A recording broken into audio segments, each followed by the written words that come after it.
घर में कितना पैसा यानी कैश रख सकते हैं? न्यू बिल या करंट इनकम टैक्स रूल्स के अनुसार? शॉर्ट आंसर क्लियर और लीगल। घर में कैश रखने की कोई फिक्स्ड लिमिट नहीं है, लेकिन हर रुपए का सोर्स बताना जरूरी है। 2 लाख रुपए से ज्यादा रखना इलीगल है, ये अफवाह है।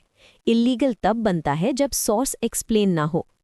नंबर 1, न्यू बिल और इनकम टैक्स लॉ क्या कहता है?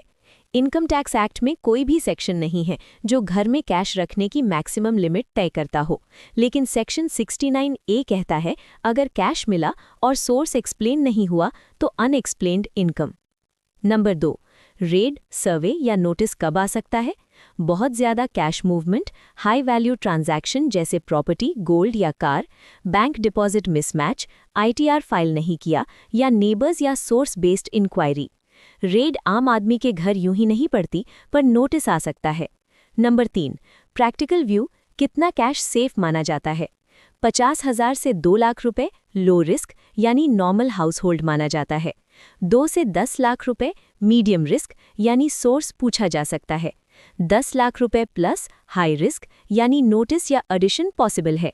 ये लीगल लिमिट नहीं बल्कि ग्राउंड रियलिटी है। नंबर 4, सोर्स नहीं बता पाए तो क्या होगा?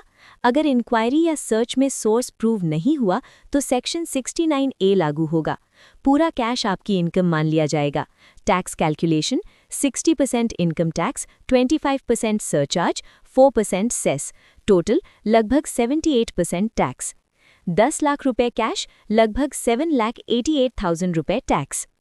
नंबर 5, कौन सा कैश सेफ माना जाता है? सैलरी या बिजनेस इनकम जो ITR में शोन हो, bank withdrawal, statement proof, agriculture income जिसमें ज़मीन और सेल प्रूफ हो, पास्ट सेविंग्स अगर अर्लियर ITR में शोन हो, gift without deed, cash loan, पुराना जमा पैसा जिसका कोई प्रूफ नहीं। नंबर 6, कैश से जुड़ी बड़ी गलती जो आम आदमी करता है। घर में कैश रखना पर ITR फाइल नहीं करना, बैंक डिपॉजिट का मैच नहीं, प्रॉपर्टी डील में कैश यूज़ करना, यहीं से प्रॉब्लम शुरू होती है। नंबर 7, न्यू बिल या गवर्नमेंट ट्रेंड यानी रियलिटी चेक।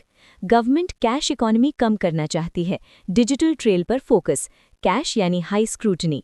कैश इलीगल नहीं है, लेकिन कैश इनविजिबल भी नहीं रहा। कॉमन आदमी के लिए गोल्डन रूल, कैश उतना ही घर में रखो जितना लिखित में साबित कर सको।